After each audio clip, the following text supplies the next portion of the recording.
माजी मुख्यमंत्री अशोकराव चव्हाण यांच्यानंतर मराठवाड्यातला आणखी एक काँग्रेसचा बडा नेता भाजपच्या गळाला लागलाय। माजी मंत्री आणि काँग्रेस प्रदेश कार्याध्यक्ष बसवराज पाटील यांनी आपल्या काँग्रेस सदस्यत्वाचा राजीनामा दिला। बसवराज पाटील आपल्या समर्थकांसह मुंबईत भाजपत प्रवेश करतील अशी माहिती आहे, मात्र बसवराज पाटील यांनी अजूनही भाजप प्रवेशाची घोषणा केलेली नाहीये। राज ठाकरेंना महायुतीत घेऊ नये, आपण असताना राज ठाकरेंची गरज नाही, भाजपला त्यांचा फायदा होणार नाही असं विधान रामदास आठवले यांनी केलं।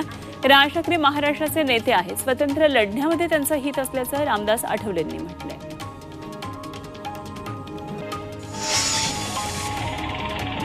पंतप्रधान नरेंद्र मोदी उद्या यवतमाळमध्ये पंडित दीनदयाळ उपाध्याय यांच्या पुतळ्याचं अनावरण करणार आहेत। जाम चौफुलीवर उपाध्याय यांचा 41 फूट उंचीचा पुतळा उभारण्यात आलाय। पंतप्रधान मोदी बचत गटाच्या महिला मेळाव्याला उपस्थित राहणार आहेत आणि त्यानंतर ते पुतळ्याचं अनावरण करतील।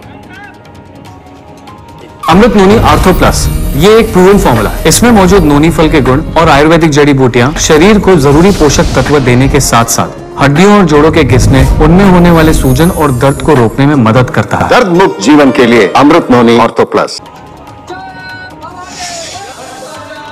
अकोला महापालिकेमध्ये ठाकरे गटाच्या नगरसेवकांनी ठिय्या आंदोलन केलं। महापालिका क्षेत्रातील नागरिकांकडून करवसुलीचा ठेका गैरपद्धतीनं कंपनीला दिल्याचा आरोप त्यांनी केला। तर ही कंपनी नागरिकांना घर जप्तीची धमकी देत असल्याचंही त्यांचं म्हणणं आहे। यावेळी कार्यालयातल्या खुर्च्यांची तोडफोडही करण्यात आली।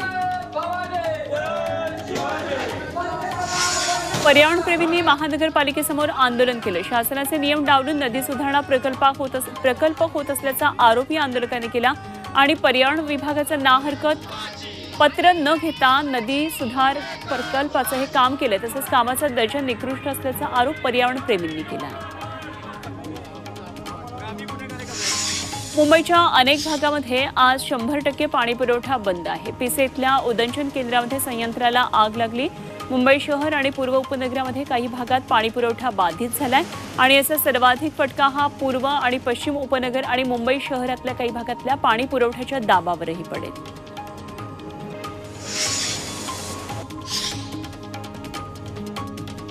कोल्हापूर शहरामध्ये उद्यापासून 1 दिवसाआड पाणी पुरवठा केला जाणार आहे। काळमावाडी थेट पाईपलाईन योजनेला लागलेली गळती काढण्याचं काम सुरू आहे आणि त्यामुळे अर्ध्याहून अधिक शहरात पाणी टंचाई निर्माण होणार आहे। धरणामध्ये उपलब्ध असणारा कमी पाणीसाठा आणि कळंबा तलावात कमी झालेलं पाणी यामुळे कोल्हापूरकरांना पाणी जपून वापरावं लागणार आहे।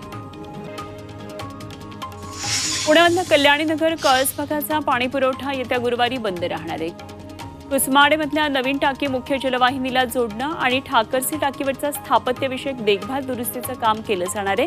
त्यामुळे शुक्रवारी सकाळी उशिरा आणि कमी दाबानं पाणी पुरवठा होणार आहे। त्यामुळे नागरिकांनी पाणी जपून वापरावं असं आवाहन प्रशासनानं केलं आहे।